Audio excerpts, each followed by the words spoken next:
The ceremonial hall of the Zarian High Command gleamed with crystalline walls that caught and refracted the pale light of their dying sun. Commander Kyla Voss stood at attention in the center of the circular chamber, her pale blue skin almost luminescent against the stark white of her formal military dress.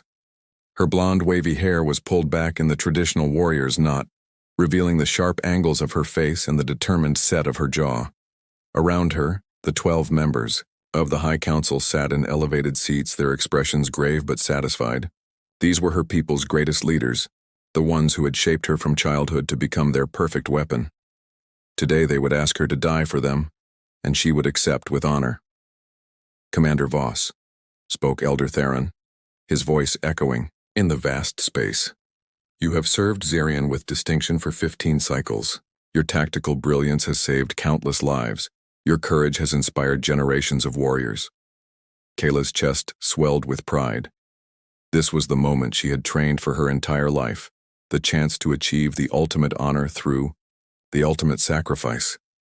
"The humans have constructed a weapon of unimaginable destruction," Elder Theron continued. "Their quantum decimator threatens not just our world, but all life in this sector. Our intelligence indicates it can only be destroyed from within, requiring someone to manually overload its core systems." "I understand, Elder," Kayla replied, her voice steady and clear. "When do I depart?"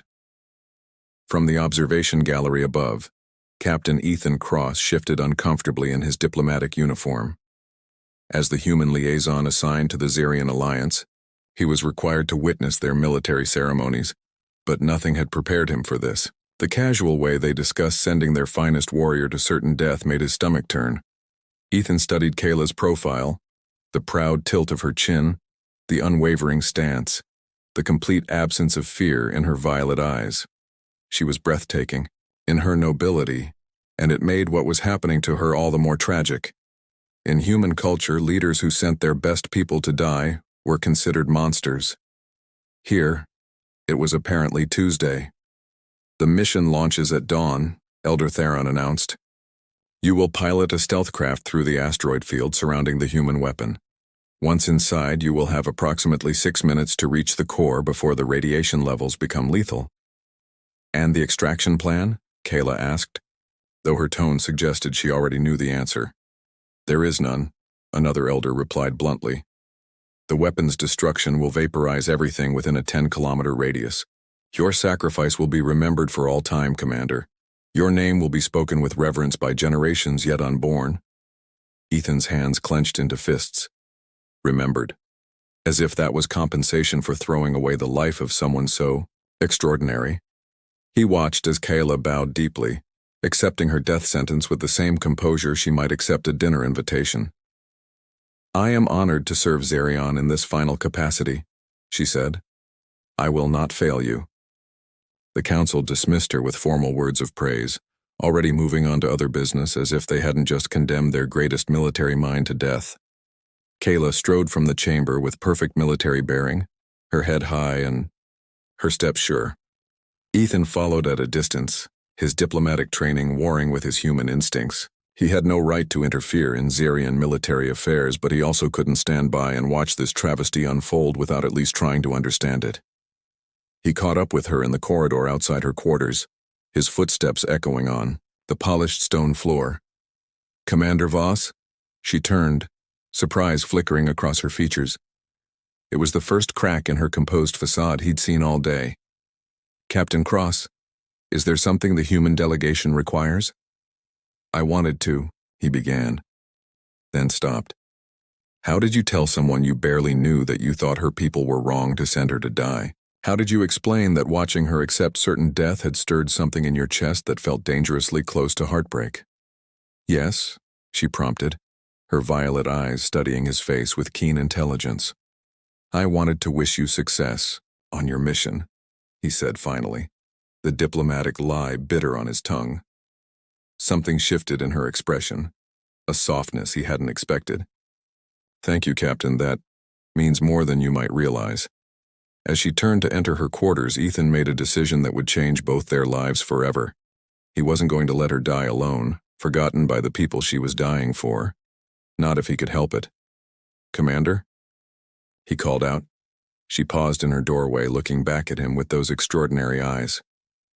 "For what it's worth," he said quietly, "I think Zarion is about to lose something irreplaceable."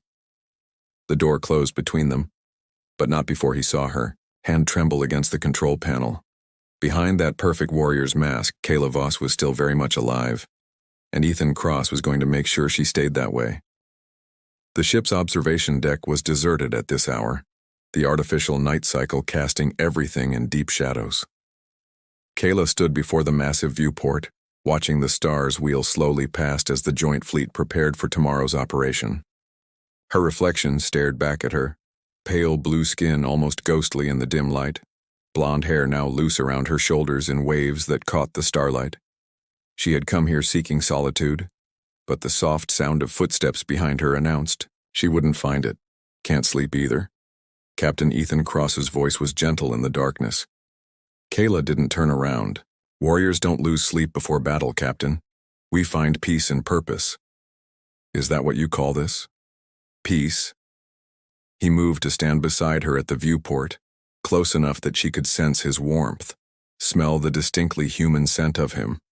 Soap and coffee and something indefinably masculine. "You disapprove of our ways," she said, finally looking at him. In the starlight, his brown eyes were almost black, but she could see the intensity burning in them. "I disapprove of waste," Ethan replied bluntly. "And sending you on this mission is the most criminal waste I've ever witnessed." Kayla's spine stiffened. "You overstep your bounds, human." "Do I?" He turned to face her fully, his jaw set with determination. "Tell me, Commander, when was the last time someone told you that your life had value beyond what you could sacrifice for others?" The question hit her like a physical blow. She opened her mouth to respond, then closed it again, realizing she had no answer. "That's what I thought," Ethan said softly. "They've conditioned you so thoroughly that you can't even imagine being valued for who you are rather than how you can die. You don't understand our culture. I understand enough." His voice grew heated. "I understand that you're the most brilliant tactical mind in this fleet, that your strategies have saved thousands of lives, that you could continue saving lives for decades to come if they'd let you. Instead, they're throwing you away like a broken tool." Kayla felt something crack inside her chest, a hairline fracture in the certainty that had defined her entire existence. It is the highest honor." Bullshit. The crude human word made her flinch. Honor would be finding another way. Honor would be valuing what you've already given instead of demanding your death as payment for their failures. She turned away from him, her hands trembling slightly as she pressed them against the cool viewport. "You ask me to question everything I've ever believed. I'm asking you to consider that maybe, just maybe, you deserve better."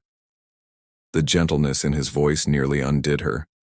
When was the last time anyone had spoken to her with such tenderness?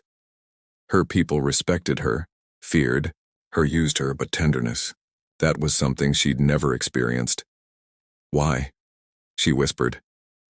"Why do you care what happens to me?" Ethan was quiet for a long moment.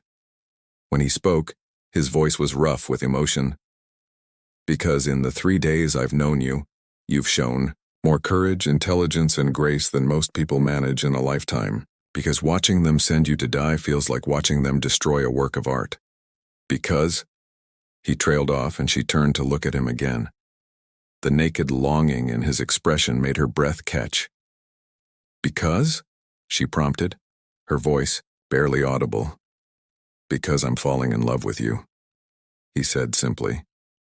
"And I can't stand the thought of losing you before I've even had the chance to know you." The words hung between them like a bridge across an impossible chasm. Kayla stared at him, her heart pounding so hard she was sure he could hear it. Love. The concept was as foreign to her as breathing underwater, yet something deep in her chest responded to it with a warmth she'd never felt before. "That's impossible," she managed. "We barely know each other." "Do we?" Ethan stepped closer, close enough that she had to tip her head back to maintain eye contact. "I know you take your coffee black because you think adding anything to it shows weakness. I know you have a scar on your left shoulder from training with blade staffs when you were 12. I know you read poetry in your spare time, though you'd never admit it to your subordinates. Each observation hit home with startling accuracy. How could you possibly? Because I've been watching you, he admitted, not as a diplomat studying an alien culture, but as a man trying to understand an extraordinary woman. And what I've learned is that you're so much more than the weapon they've made you into. Kayla felt tears prick at her eyes, an embarrassing display of emotion that would have horrified her superiors. Even if what you say is true, it changes nothing. My duty. Your duty is to live, Ethan interrupted, reaching up to cup her face, in his hands. His palms were warm against her cool skin, calloused from whatever life he'd led before becoming a diplomat. Your duty is to yourself, to the future you could have, to the love you could experience. Love? She repeated, as if testing the word. I don't know how. Neither do I, he admitted with a soft laugh. But I'd like to learn. With you. Something shifted in the space between them, the air growing thick with possibilities neither had dared imagine. Kayla found herself leaning into his touch, her eyes fluttering closed as she experienced the simple pleasure of being touched without purpose, without agenda, just because someone wanted to comfort her. Ethan, she whispered, his name feeling strange and wonderful on her lips. What you're suggesting? It's impossible. Even if I wanted to, which I'm not saying I do, tomorrow's mission doesn't have to happen, he said firmly. There are other ways to destroy that weapon, ways that don't require you to die. The Council has decided. The Council is wrong. His thumbs traced gentle circles on her cheekbones, wiping away tears she hadn't realized were falling.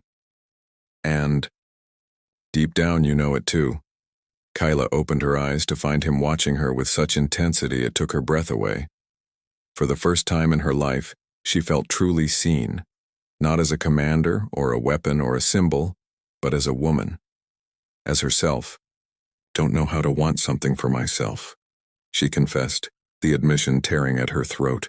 Then let me want it for you, Ethan murmured, leaning closer until his forehead rested against hers. Let me show you what it feels like to be cherished instead of sacrificed. The kiss, when it came, was inevitability itself. Soft and searching, a question posed by his lips and answered by hers. Kayla had been kissed before, brief, functional encounters that meant nothing, but this was different. This was connection, recognition, the meeting of two souls across the vast darkness of space. When they finally broke apart, both breathing hard, Kayla knew that something fundamental had shifted in her universe. The carefully constructed walls around her heart had cracked, and through those cracks, dangerous possibilities were beginning to grow. What happens now? She asked, her voice shaky. Ethan's smile was equal parts tender and determined. Now we find another way. Together. The tactical bay hummed with quiet efficiency as Kayla reviewed the mission parameters for the 100th time. Holographic displays showed the asteroid field surrounding the human weapon, trajectory calculations scrolling past in streams of blue light. She should have been focused entirely on the technical aspects of her final mission, but her mind kept drifting to the man working silently beside her. Ethan had insisted on helping with the mission prep, claiming his knowledge of human technology might prove useful. The Council had grudgingly agreed, though Kayla suspected they simply didn't care enough about the details to argue. After all, what did it matter how she died, as long as she accomplished her objective? The thermal shielding here, Ethan said, pointing to a section of the weapon's schematic. It's designed to withstand external heat sources, but the internal cooling system has a vulnerability. His arm brushed against hers as he reached across the display, and Kayla felt that now familiar flutter in her chest. 3 days. That's how long they'd been working together like this. Their professional collaboration gradually becoming something much more intimate. 3 days of stolen glances, accidental touches, and conversations that danced around the growing connection between them. You're suggesting we could overload the cooling system instead of the main reactor? Kayla asked, trying to focus on his words rather than the way his voice seemed to resonate through her bones. Exactly. It would take longer. Maybe 15 minutes instead of 6, but the destruction would be just as complete. He looked at her meaningfully. And 15 minutes might be enough time for extraction. Kayla's breath caught. You're still trying to save me. Every minute of every day, Ethan admitted without hesitation. Does that bother you? She turned away from the display to study his face. Over the past few days, she'd memorized every line of it. The strong jaw, the laugh lines around his eyes, the way his mouth curved when he was thinking. She'd never paid such attention to another person's features before, never found herself wondering what they were thinking or feeling every moment of the day. It terrifies me, she said honestly. Good, he replied, stepping closer. Fear means you're alive. It means you're feeling something other than duty for the first time in your life. The tactical bay was deserted at this hour, most of the crew following the night cycle despite the artificial nature of ship's time. They were alone in the blue-tinted darkness, surrounded by the soft hum of machinery and the weight of tomorrow's mission. Kayla, Ethan said softly, using her given name instead of her rank. The intimacy of it sent shivers down her spine. Look at me. She obeyed, meeting his intense gaze. In the 3 days since their first kiss, they'd been careful to maintain professional boundaries in public, but the tension between them had grown to an almost unbearable level. Every shared look was weighted with possibility, every accidental touch a promise of something more. What are you thinking? He asked, reaching up to tuck a strand of her blonde hair behind her ear.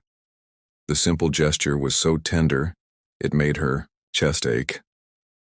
I'm thinking that you've ruined everything, she whispered. I used to know exactly who I was, what I was supposed to do. Now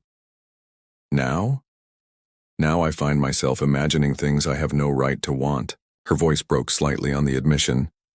I imagine what it would be like to wake up next to you, to build something together instead of destroying myself for others.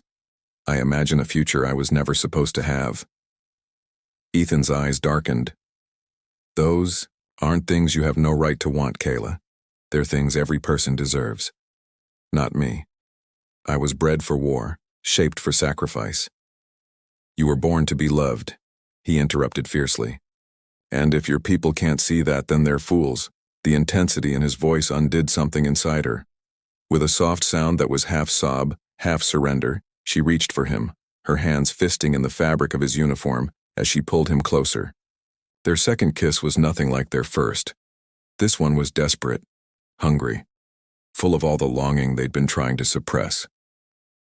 Ethan responded immediately, his arms wrapping around her waist as he lifted her onto the edge of the tactical console. The height brought them to eye level, and Kayla found herself bracketed between his strong arms, surrounded by his warmth and the intoxicating scent of his skin. Is this real? She gasped against his mouth, her hands exploring the solid reality of his shoulders, his chest, the quick beat of his heart beneath her palms. More real than anything I've ever felt, Ethan murmured, trailing kisses along her jawline to the sensitive spot just below her ear. You're more real than anything I've ever felt. Kayla arched into his touch, her body responding to sensations she'd never allowed herself to experience. She'd always viewed physical intimacy as another duty, another tool in her arsenal, but this was entirely different. This was pleasure for its own sake, connection for the simple joy of being close to another person. Show me, she whispered, her fingers working at the fastenings of his uniform jacket. Show me what it feels like to be wanted for myself. Ethan's hand stilled on her waist. Kayla, are you sure? Because once we cross this line, I've been sure since the moment you told me I deserved better, she said, meeting his gaze steadily. Tomorrow I may die, but tonight I want to know what I've been missing. With infinite care, Ethan began to undress her, his touch reverent as he revealed the pale blue expanse of her skin. Every inch he uncovered was worshipped with kisses and caresses that made her gasp and tremble. She had always been proud of her warrior's body, its strength, its capabilities. But under Ethan's hands, she discovered it could be a source of pleasure as well as power. When they finally came together, moving in the ancient rhythm of desire, Kyla understood for the first time what it meant to be truly alive. Every nerve ending sang with sensation. Every breath was shared, every heartbeat synchronized. This wasn't just physical release, it was communion, recognition, the joining of two souls who had found their perfect match in the vast loneliness of space. Afterward, they lay entwined on the narrow emergency cot Ethan had pulled from a storage compartment, their skin cooling in the recycled air. Kayla traced lazy patterns on his chest, marveling at the differences between human and Xerian physiology, at the way his heart beat just slightly faster than hers. "I understand now," she said quietly. "Why my people fear this." "Fear what?" Ethan asked, his fingers combing through her disheveled hair. "Connection. Love. It makes you selfish." She looked up at him, her violet eyes bright with unshed tears. "For the first time in my life, I want something more than I want to fulfill my duty. I want to live, Ethan. I want to stay with you and build the life we imagined." Ethan's arms tightened around her. "Then do it. Choose yourself for once." "How? Can I? The weapon—" "We'll find another way," he said firmly. "I meant what I told you about the cooling system. It's possible to destroy that thing without dying in the process." Kayla was quiet for a long moment, wrestling with desires and duties that seemed impossible to reconcile. Finally, she spoke. "If we do this, if we find a way to complete the mission and survive, what happens afterward? My people will never forgive what they'll see as cowardice. Your superiors won't approve of a relationship with an alien commander." "Then we'll make our own way," Ethan said simply. "Together, away from both our peoples if necessary." The idea was so audacious, so contrary to everything she'd been taught, that it should have appalled her. Instead, it filled her with a wild hope she'd never dared feel before. "You would do that? Give up everything you've built?" "Kayla," Ethan said, tilting her face up to meet his gaze. "You are everything I want to build. The rest is just details." As she settled back into his arms, listening to the steady rhythm of his breathing, Kayla made a decision that would have been unthinkable a week ago. Tomorrow she would find a way to complete her mission and survive. Not for duty, not for honor, but for love. For the first time in her life, Commander Kayla Voss was going to choose herself. The stealth ship Silent Dawn cut through the asteroid field like a blade through silk, its hull reflecting nothing but empty space. Inside the cramped cockpit, Kyla's hands moved over the controls with practiced precision, but her heart hammered against her ribs with a rhythm that had nothing to do with combat nerves. "Thermal signature minimal," she reported into her comm, following protocol even though she knew the operation was being monitored from the fleet. Approaching the outer perimeter of the weapon array, through the view screen, the human-built Quantum Decimator loomed like a mechanical nightmare. A massive sphere bristling with defensive arrays and energy conduits, its surface crawling with automated maintenance drones. It was beautiful in its terrible efficiency, and in 6 hours it would be capable of sterilizing entire star systems. "Copy that, Silent Dawn," came the response from Fleet Command. "Proceed to insertion point Alpha. You are cleared for final approach." Kayla's jaw tightened. Even now, with death looming, her people's voices carried no warmth, no personal farewell. She was a tool completing its final function, nothing more. A soft sound from the cargo bay made her heart skip. According to her flight manifest, she was alone on this mission. But she'd known better since the moment she'd felt the ship's mass distribution was slightly off during launch. "You can come out now, Ethan," she called softly, not taking her eyes off the navigation display. Captain Ethan Cross emerged from behind a bank of emergency supplies, his diplomatic uniform replaced with the black tactical gear he must have liberated from the ship's emergency stores. His expression was equal parts sheepish and determined. "I suppose asking how you knew would be pointless," he said, settling into the co-pilot's seat. "Your cologne," Kayla replied with the faintest smile. "And the fact that someone accessed my personal files to study the ship's layout. The question is, what exactly do you think you're accomplishing by being here?" Ethan's hands moved over the secondary controls with surprising competence. I'm accomplishing not letting the woman I love die alone and forgotten. You could be court-martialed for this. Both our peoples will consider it an act of treason. Probably. He looked at her with those warm brown eyes that had become her anchor in the storm of her changing world. Worth it. Despite everything, the mission, the danger, the certain death awaiting them, Kayla felt her chest warm with an emotion she was still learning to name. Love. It was terrifying and wonderful, and completely impractical, and she wouldn't trade it for all the honor in the galaxy. The cooling system vulnerability you identified, she said, adjusting their approach vector. You're certain it will work? As certain as I can be without testing it. Ethan's voice carried the weight of a man betting everything on a theory. But Kayla, even if it works, even if we can set a longer timer getting out of the blast radius in 15 minutes, is impossible with conventional escape routes, she finished. I know. I've run the calculations. They worked in companionable silence for the next 20 minutes, threading their way through the asteroid field toward the weapons docking bay. Kayla found herself acutely aware of every moment, the way Ethan's brow furrowed when he concentrated, the steady sound of his breathing, the warmth of his presence in the confined space. If these were to be her final hours, at least she wouldn't spend them alone. The docking sequence went smoothly, automated systems accepting their forged clearance codes without question. As the silent dawn settled into the weapon's belly, Kayla felt the familiar calm of mission focus settling over her. This part at least she knew how to do. Emergency suits, she said, moving toward the equipment lockers. The atmosphere inside will be toxic to both our species. They suited up quickly, the familiar ritual made strange by Ethan's presence. He moved with competent efficiency, but Kayla could see the tension in his shoulders, the way his hands shook, slightly as he sealed his helmet. Having second thoughts? She asked as they prepared to disembark. About being here? Never. Ethan checked his weapon, a human plasma rifle that looked crude but effective. About our chances of survival? Constantly. The weapon's interior was a maze of corridors and maintenance shafts, lit by the cold blue glow of energy conduits. Their modified route to the cooling system would take them through the heart of the structure, past layers of security, both automated and mechanical. They made good time initially, Ethan's technical knowledge proving invaluable as they bypassed or disabled security checkpoints.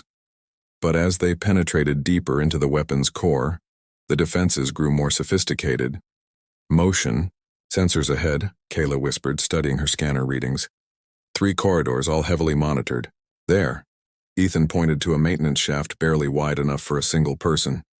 It's not on the schematics, but the power distribution suggests it runs parallel to the main corridor.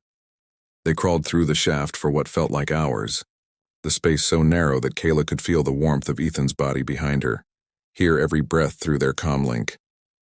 When they finally emerged near the cooling control center, they had less than 2 hours before the weapon reached full charge. The control center was a cathedral of humming machinery, vast cooling towers stretching up into darkness above them. Banks of monitors showed temperature readings, flow rates, and system diagnostics in scrolling streams of data. There, Ethan breathed, pointing to a central console. The primary cooling nexus. If we can overload the secondary pumps while blocking. The emergency vents. The whole system will cascade failure, Kayla finished, her tactical mind immediately grasping the implications. Brilliant.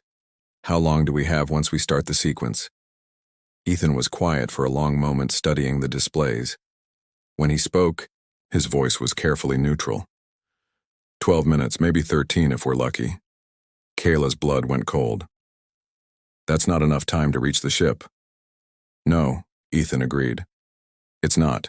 They stared at each other through their helmet visors, the weight of realization settling between them like a physical thing.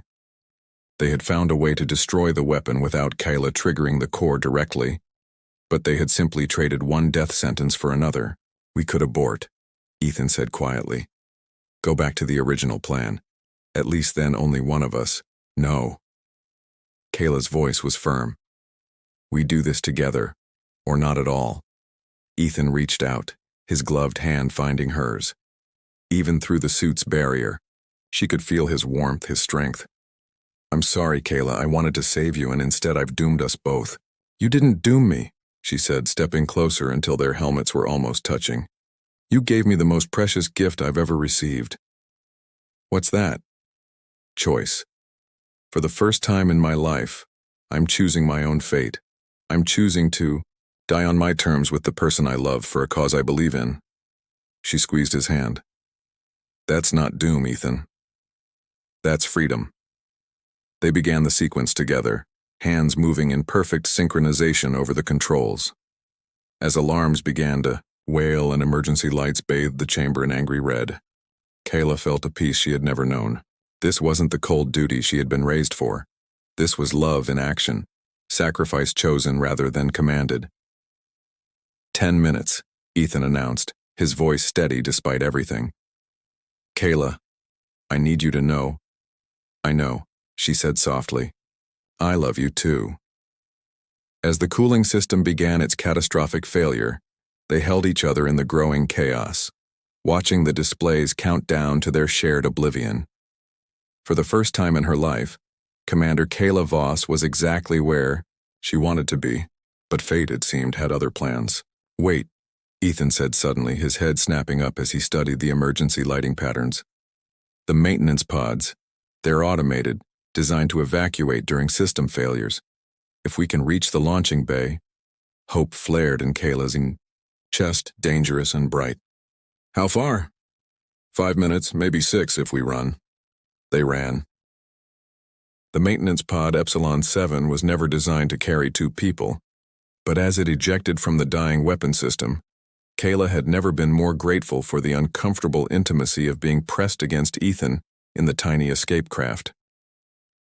Through the pod's single viewport, she watched the quantum decimator collapse in on itself, its massive structure buckling as the cooling system failure triggered a chain reaction that would render it permanently inert. Did we make it? Ethan asked, his voice tight with residual adrenaline. The pod's basic life support systems were already complaining about the additional passenger, warning lights blinking urgent red. Kayla checked their distance from the weapon's position. Just barely. The blast wave should pass us in.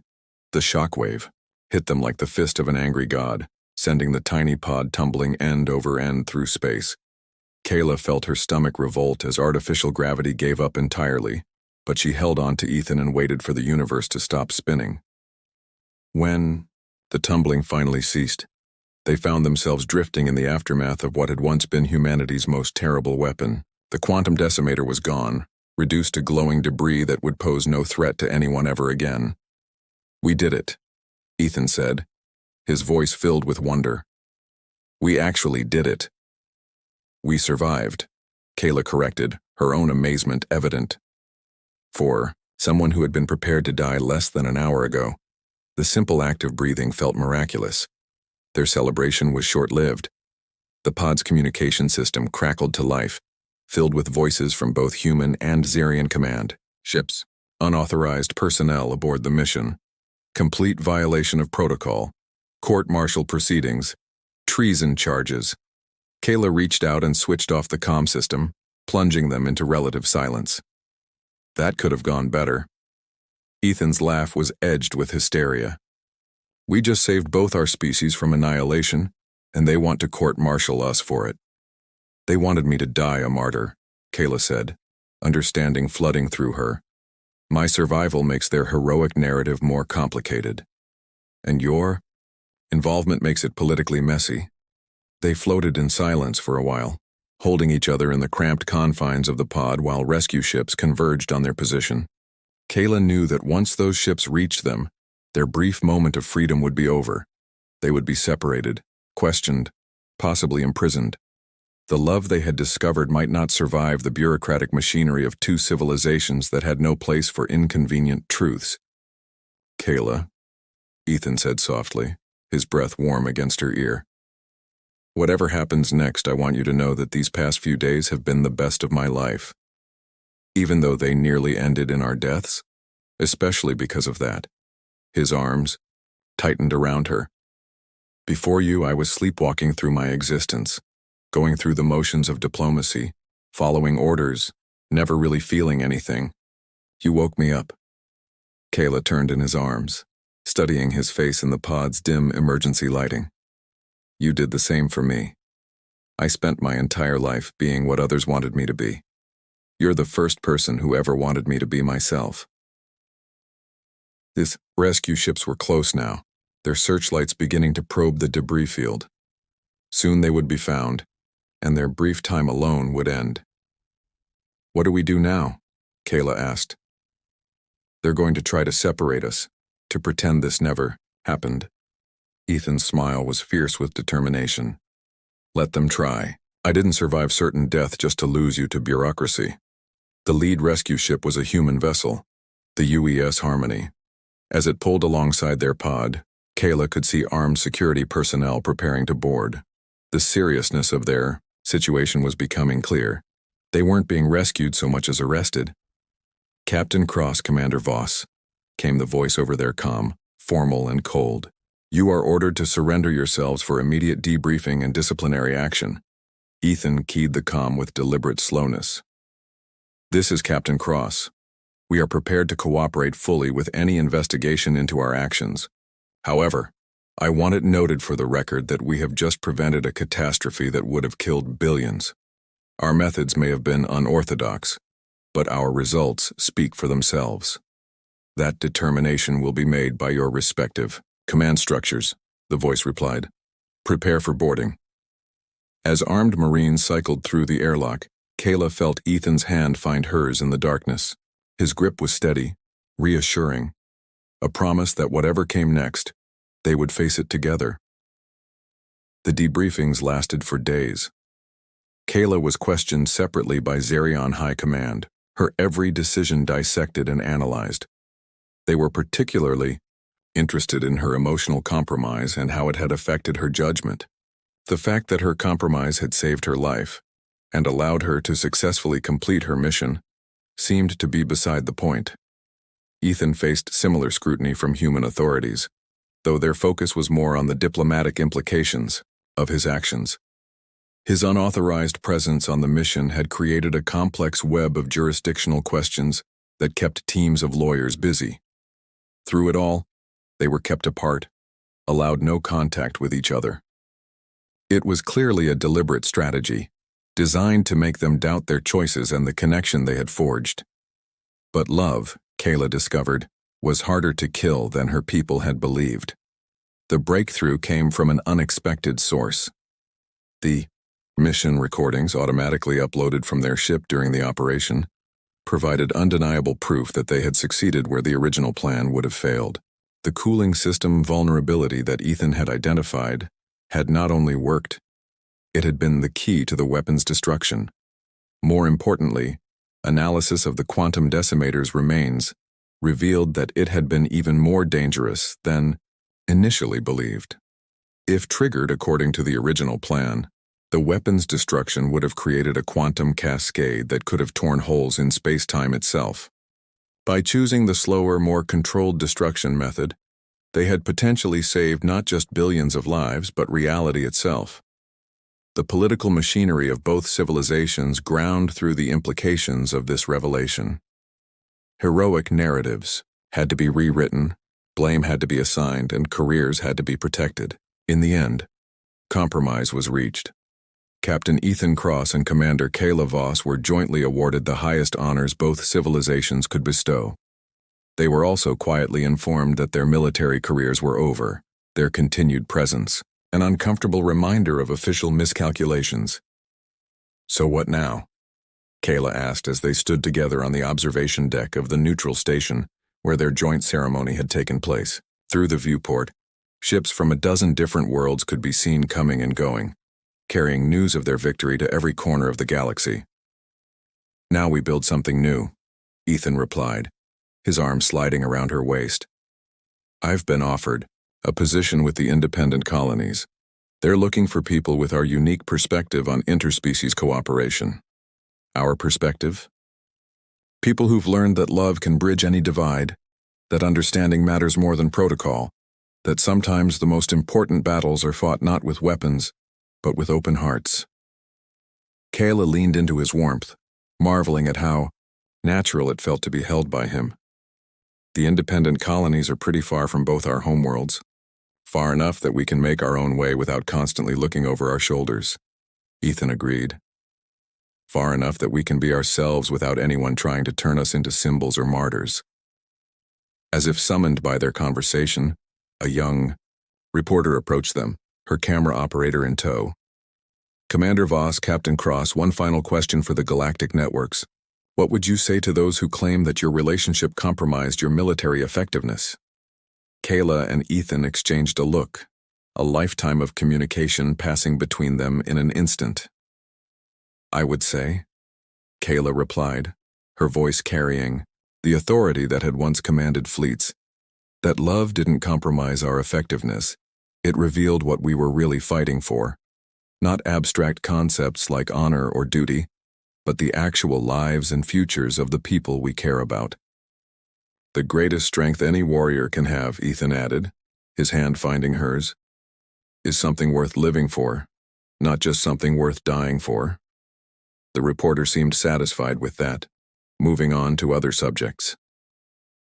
As the ceremony wound down and the crowds began to disperse, Kyla and Ethan found themselves alone again, watching the stars wheel past the station's massive windows. No regrets? Ethan asked softly. Kayla thought about her old life, the certainty, the clear chain of command, the simple satisfaction of duty fulfilled. Then she thought about the morning she would wake up beside this extraordinary man, about the children they might have, about the life they would build together in the vast frontier of space. None, she said, turning to kiss him as the stars looked on. I finally understand the difference between existing and living. As their transport prepared to depart for the independent colonies, Kayla reflected on the journey that had brought her here.